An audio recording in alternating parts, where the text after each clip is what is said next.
doing? Snapchatting, rumbling, fuck, shake your tits and swing your dicks. Top of the evening to you lads and lassies. 'Tis the eve of St. Patrick's Day weekend, and to start it off proper, here's a shillelagh swinging episode of your favourite internet sensation with libation. Now, before we get today's show kicked off, I'd like to tip me hat to today's libation.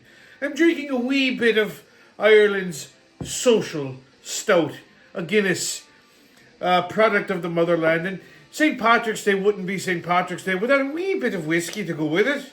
So here we have a nice shot of Jameson's. So, before we have a drink, I'd like to first regale you with an Irish toast. So here's to the women of the Irish shore. I love but one, I love not more. Since she's not here to drink her part, I'll drink her share with all me heart. Sláinte. Ooh, smooth as an arse.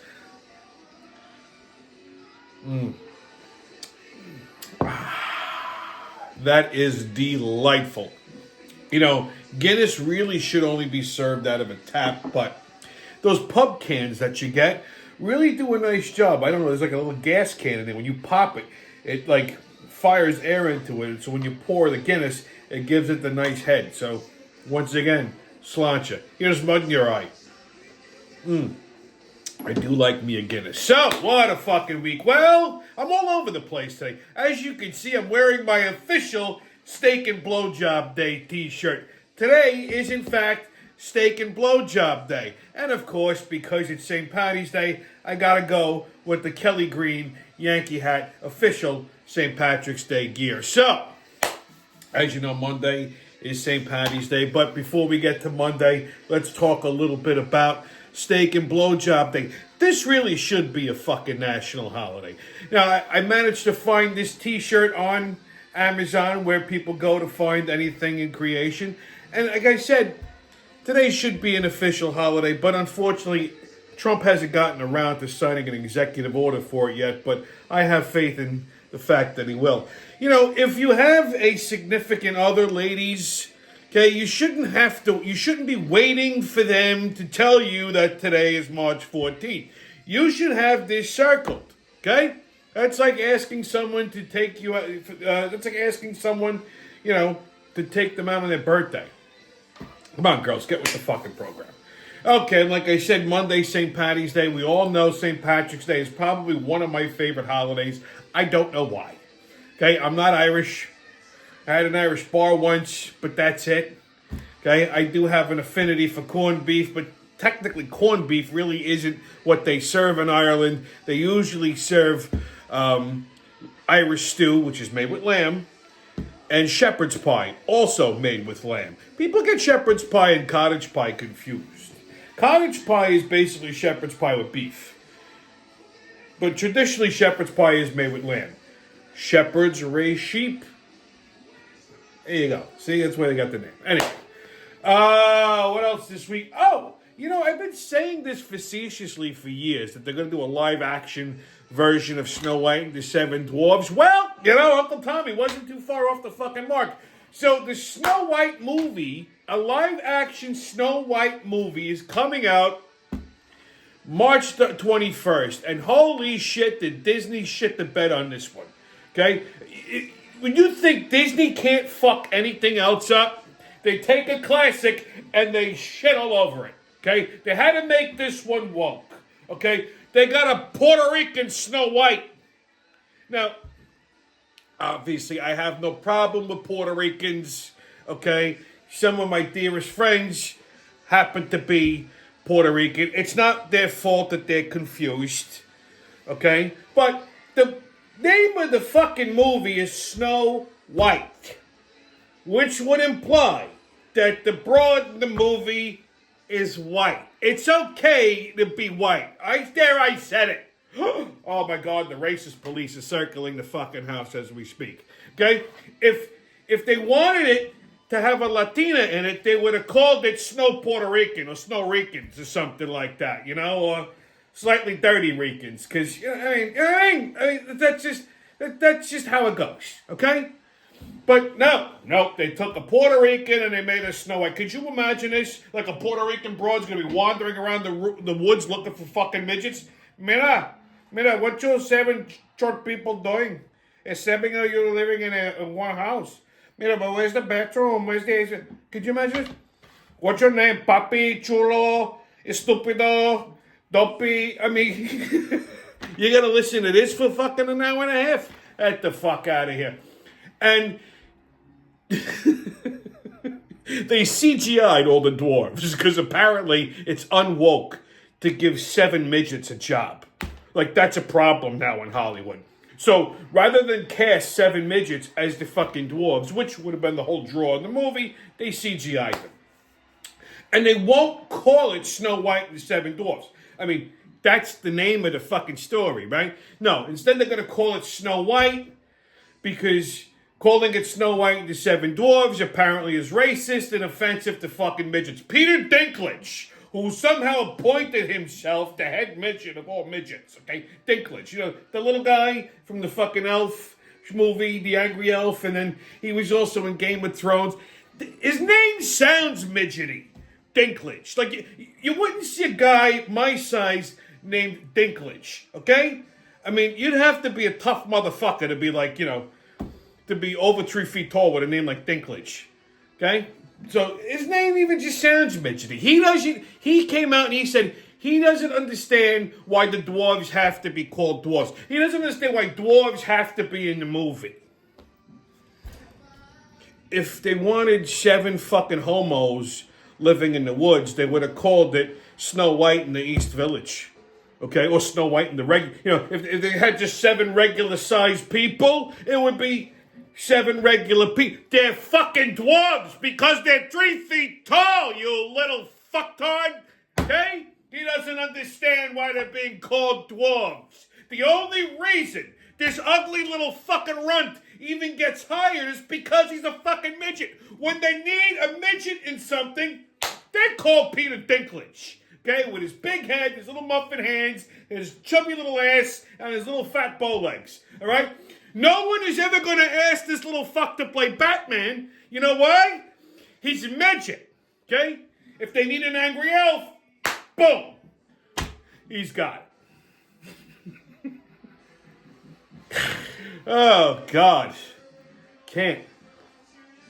In other news, Fat Rosie O'Donnell moved to Ireland on January 15th.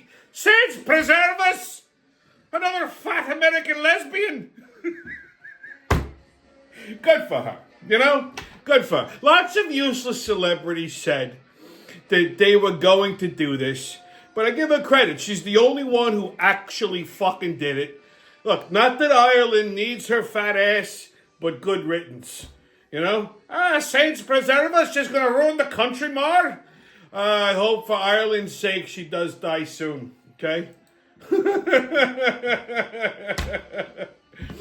What else happened? Oh, got good news. You've maybe heard me mention this person on my show before, way back when. Anthony Cumia, one of Long Island's own. Now, Anthony Cumia was the other half of the Opie and Anthony show way back in the day.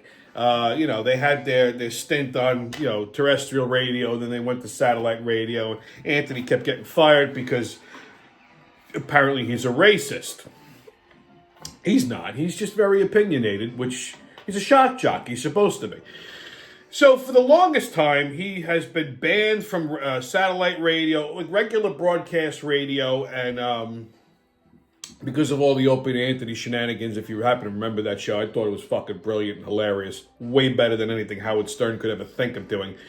Anyhow, Anthony Cumia had like a podcast service, Compound Media. He does the Anthony Cumia Show, which he still does on YouTube, and he makes a small fortune fucking doing it.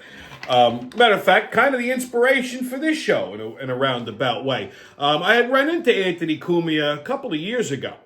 I was having brunch in Garden City, and he was sitting right next to me. I know I told the story on the show. I bought him a shot. We were bullshitting a little bit. Nice guy.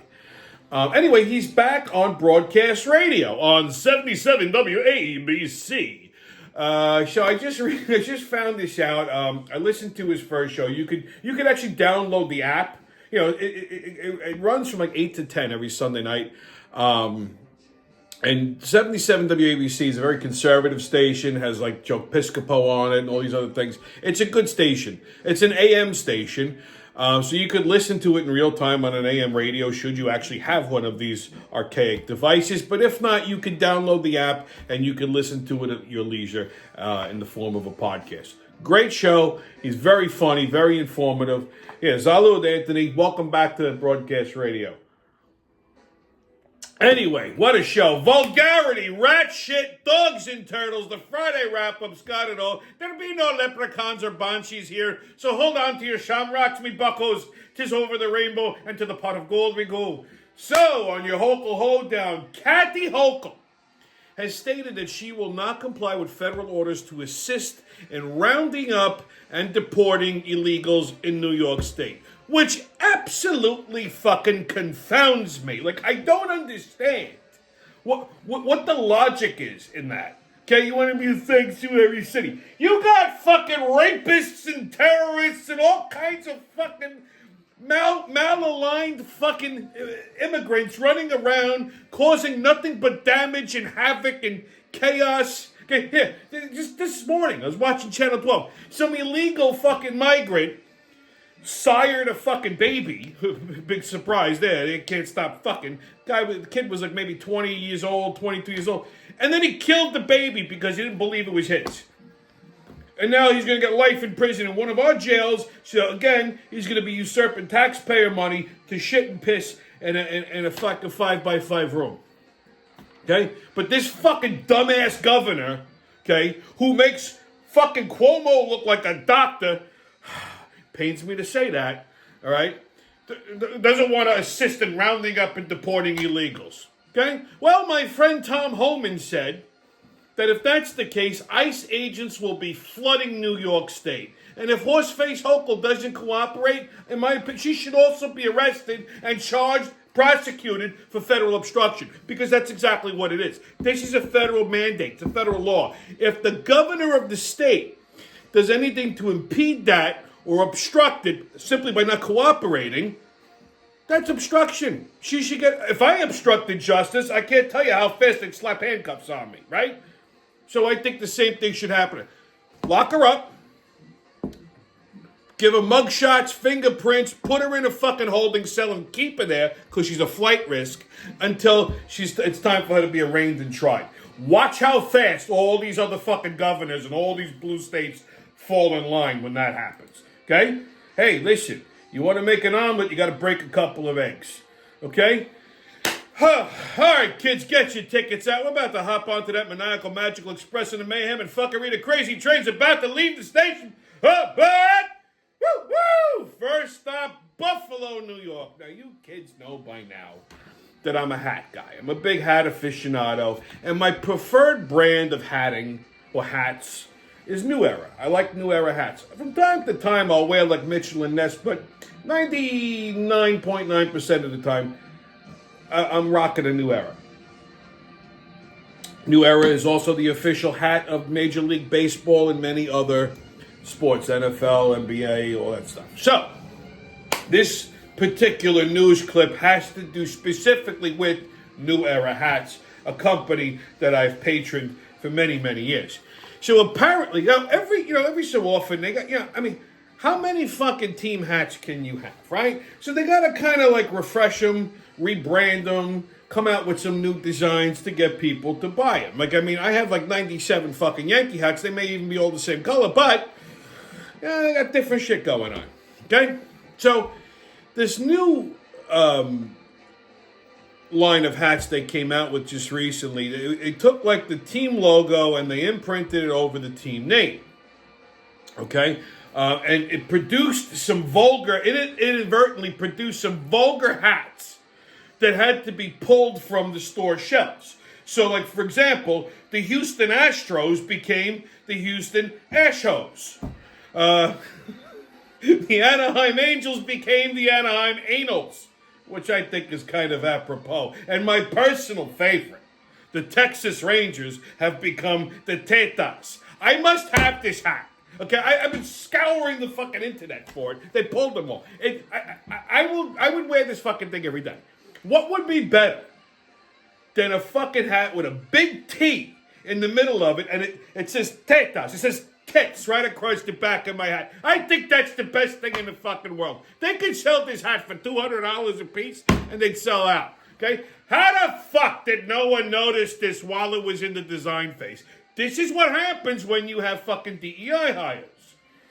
Okay, next stop, New Mexico. Well, we finally cracked the tragic Gene Hackman case. Okay, so apparently there's a lot going on. He didn't get the suspected foul play and all this other stuff. Here's what happened. Gene Hackman's wife died from a rare respiratory disease called the hantavirus. Now, the hantavirus is contracted by like rodent droppings, like you have rat and mice droppings, and they get like dry and they get pulverized. They become like powdery, and you are breathing this shit in. It attacks your upper respiratory system, and it causes a fatal disease. So apparently, she had the hantavirus, and she died. She died 1 week before Gene Hackman. Now, apparently, unbeknownst to most people, Gene Hackman, on top of having, severe heart disease, also had fucking Alzheimer's. So this guy's roaming around the house for a fucking week, completely clueless that his little Japanese wife is dead in the bathroom. Okay? And she had just picked up her dog from the vet. The dog was in a crate. And the German Shepherd, beautiful Shepherd, died from starvation. So Gene Hackman and nobody he cared for had no idea his wife was dead, just roaming around this fucking big mansion, all confused and shit, just, probably smearing his shit on the wall. And I don't know what happened. Maybe the stink, because I feel like decomposing Japanese people smell worse. I don't know if it's the wasabi or all the sushi. I just have that feeling. I could be wrong. There's no medical science to that. It's just an opinion, it's a thought. But I don't know if it was the smell or what. His heart finally gave out. He's walking in from outside, just boom, fucking face planted and died. So the wife's already dead for a week. He's dead for like almost a week. So could you imagine this poor fucking maintenance worker who came in there to do they had to do some maintenance. He finds these two dead, decomposed people for over 2 weeks. They're stinking that place. The fucking 911 call. This guy's hysterical. He probably thought he was getting fucking deported. The most tragic part of this whole thing was the poor German Shepherd. Okay? Poor dog starved to death. This fucking dog, he's probably sitting there going, of all the fucking people I gotta get stuck with, a dead Jap and some fucking deranged old fart that's just wandering around for the last week. I had no idea what was happening. Imagine terrible. I certainly hope that they don't find me like Gene Hackman one day, just fucking dead in my office or something. I often say this. I can croak in my sleep.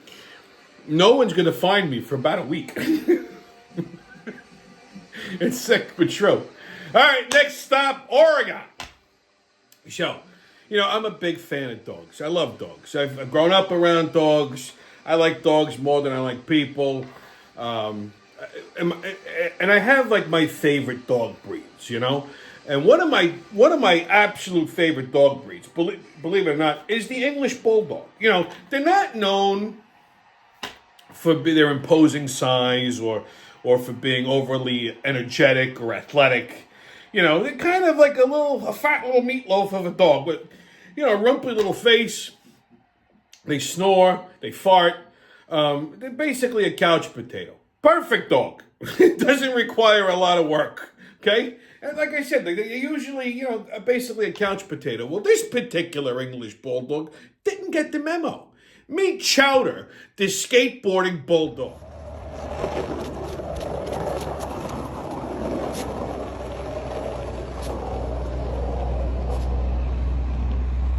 Chowder, honey, you can't take the skateboard to bed, buddy. You can't take the skateboard to bed. No, bedtime. I got him an old skateboard. First time I laid it down, it was on his stomach and he just started rolling across the driveway. He really didn't want help. He was trying to learn. He was super focused. Boy, Chowder. The old Goodwill board wasn't wide enough for him. He was trying, but he was sort of falling off. We said, Chowder, you're going to get a new skateboard. first dog skateboard I've ever delivered. What is this, Chowder? What is this? Come on. Hold on. Hold on, buddy. Hold on.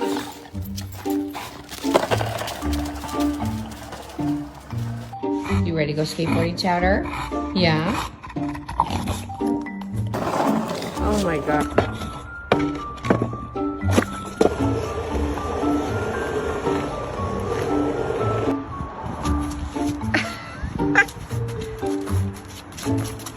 Go ahead, Chowder. Time to go home, buddy.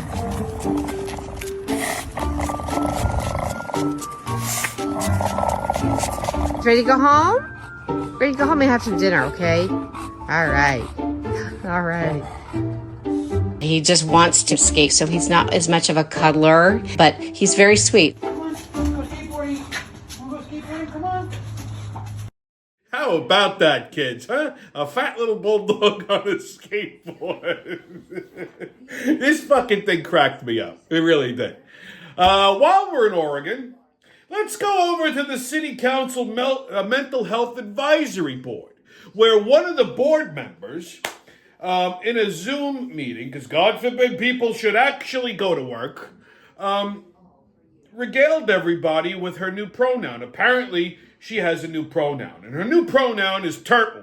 She wants to be referred to as a turtle. She identifies as a turtle, okay? A grown, fat, probably lesbian woman doesn't want to be called a she or they, them. She wants to be referred to as a turtle, which makes positively no sense. Not only is she a board member, but she's clearly also a client. Even the rest of the board was fucking stunned. Now, you know how hard it is to stun a room full of fucking libtards? Like, they were even just like, oh my God, okay? Here's the problem, okay? She's just fat. You want to be fat, be fat. That's fine.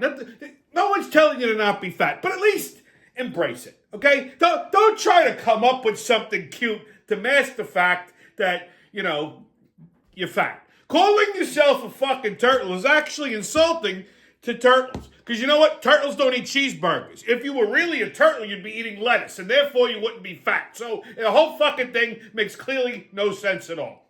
Okay? But it's our job to report to you the crazy fucking news that encapsulates the world. So there you go. All right, kids, on your sports update. NFL, Steelers, and Giants are currently looking at Aaron Rodgers. Sometimes I gotta read these things like 4 and 5 fucking times. Like, I don't understand. Who the fuck is running these teams?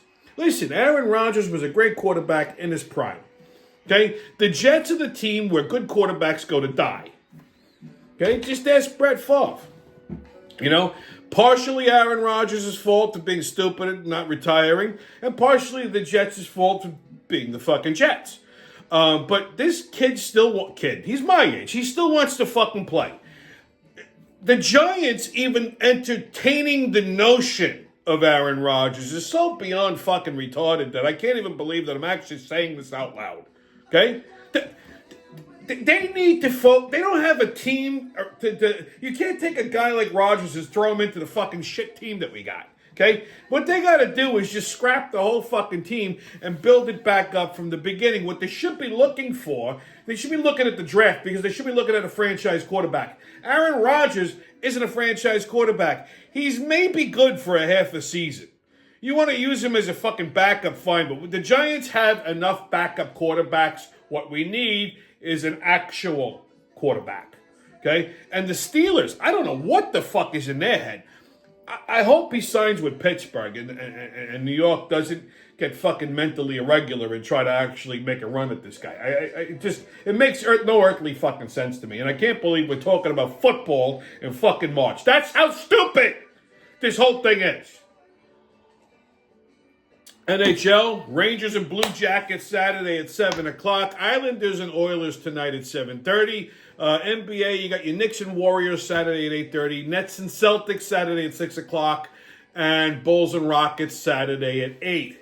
On Tommy's Pub and Grub Review. Well, I haven't actually been to this place yet, but I was so intrigued by it that it actually bears mentioning. So this place just recently popped onto my radar. I was watching something online. It's called Devour something or whatever. It's this couple that just goes and eats at places. So anyway, they went to this place in Huntington. It's called Rust and Gold. You know, it's a bar and grill, and it's got like a garage theme. And normally, I would walk right past. Like, I don't like themed places. Like, a theme should be food. That's it. Like, you know, I mean, like, I don't like gimmicky shit, but this isn't a chain joint. It just has an aesthetic to it. But what got me is I was watching some of the food on this show, and there was this one thing that I'm looking at it, I'm like, I need to try this. And it's not a complicated thing. It just looks so fucking good. It's called a Bronx chicken parm. You know, it's obviously a fucking chicken cutlet that's been pounded out. It's like the size of your head. Okay, they cover it in vodka sauce, mozzarella, hot cherry peppers. This has my fucking name all over it, right? And then they take like a ciabatta bread and they put hot oil down on it and garlic butter and they griddle it so it's like a spicy garlic bread with this whole... I'm looking at this thing and like the jets just shot on. For any kind of chicken dish to get me excited, you know it's got to be fucking legit. And then they had some other... I'm looking at their menu. They had some other stuff that looked at this fucking blooming onion that like... Not that I would eat that because like that's like I would make somebody else order that. Just like take one or two. Like it looked fucking good though. They had a barbecue rib sandwich, which is basically like a grown-up McRib. Okay, you know you can make a McRib at home. I know you just gotta like slow cook the ribs, pull the bones out, whatever. But they do it for you the same way on a nice seeded roll with pickles and onions. Looked fucking magnificent. Then they had this chopped cheeseburger. It's a chopped cheese put in a burger bun. And I'm watching the videos and like I'm salivating. Literally, I started drooling on myself. And then Gold Castle sliders. Now, I'm not a fast food guy, but I'm a huge fan of White Castle sliders. Don't ask me why. Granted, I only like them when I'm drunk, but I do like them.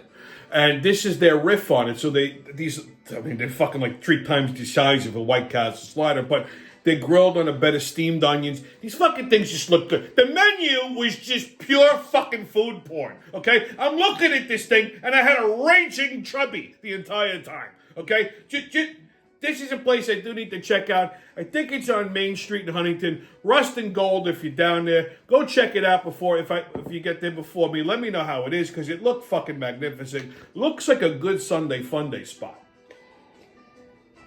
On what the fuck is that? We're going to talk about EDS. No, it's not erectile dysfunction. EDS is Elon derangement syndrome. So, have you seen what's going on? Like, these people have become unhinged. They're burning people's Teslas. They're destroying Tesla dealership. Now, it wasn't all that long ago. Democrats were, like, singing the praises of Elon Musk. Everybody had a fucking Tesla.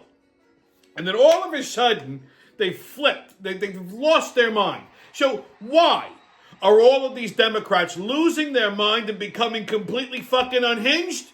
Here's what's why. At the heart of the sort of, like, why is the Democrat propaganda machine so fired up to destroy me? That's the main reason. The main reason is that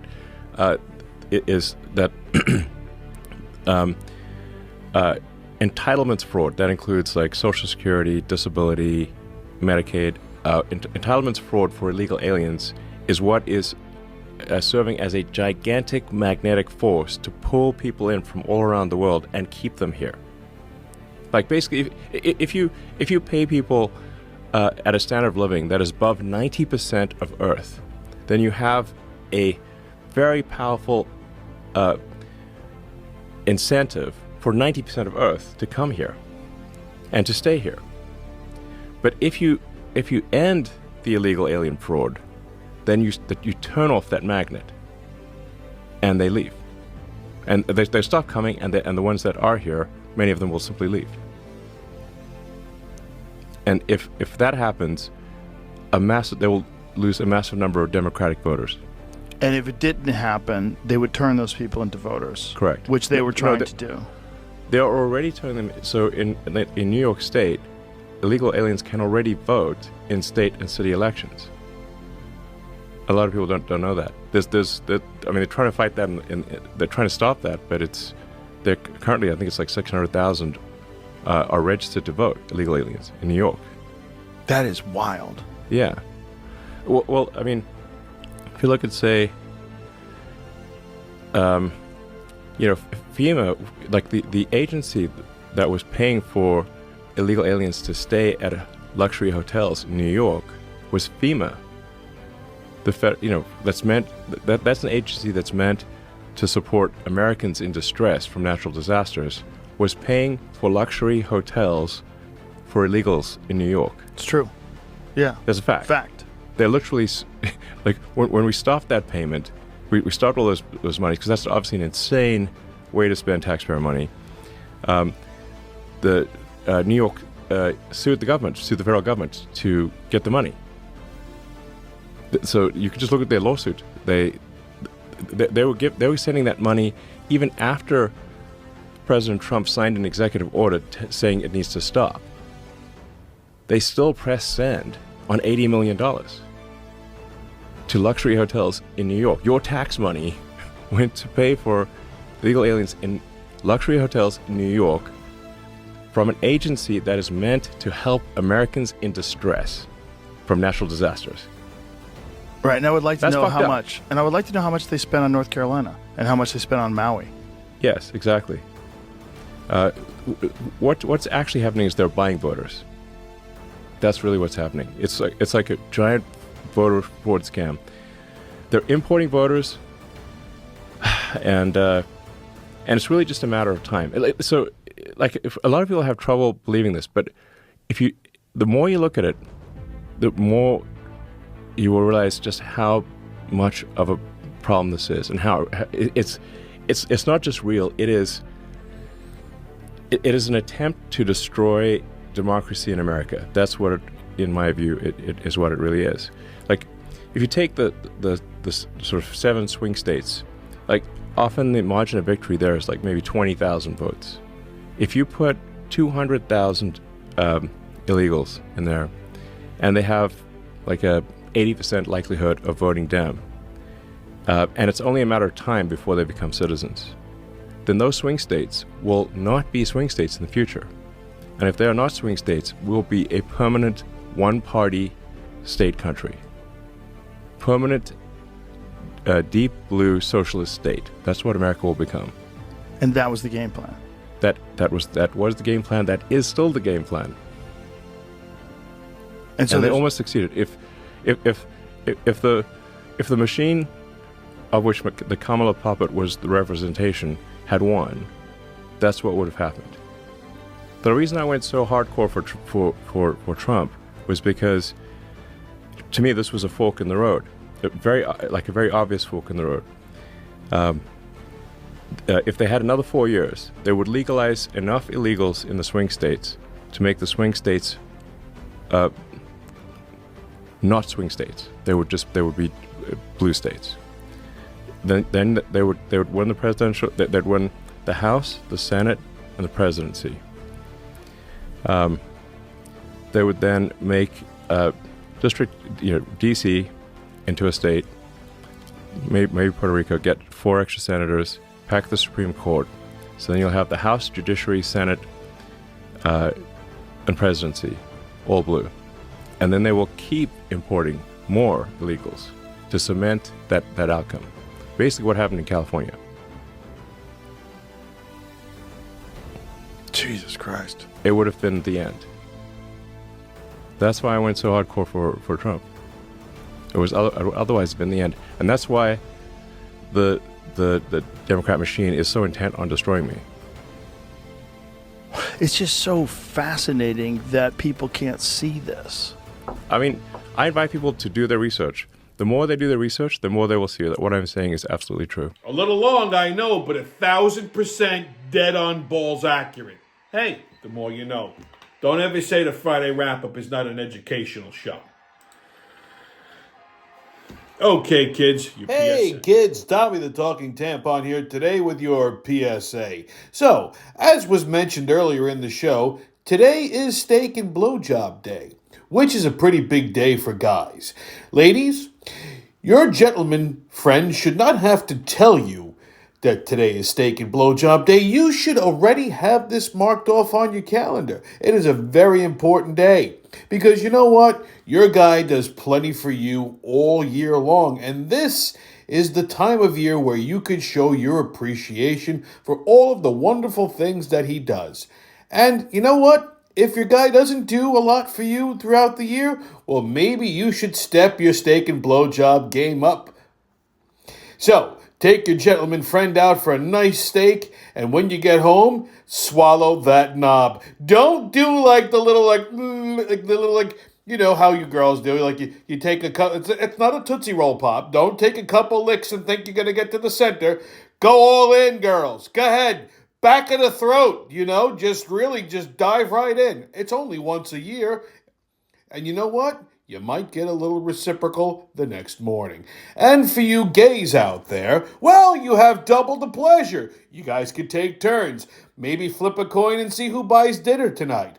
For you rug munchers, you're going to have to take a back seat on this one. This is not your holiday. Maybe they'll come up with a taco and clam day, but you guys just stay home on steak and blowjob day. And that is your PSA.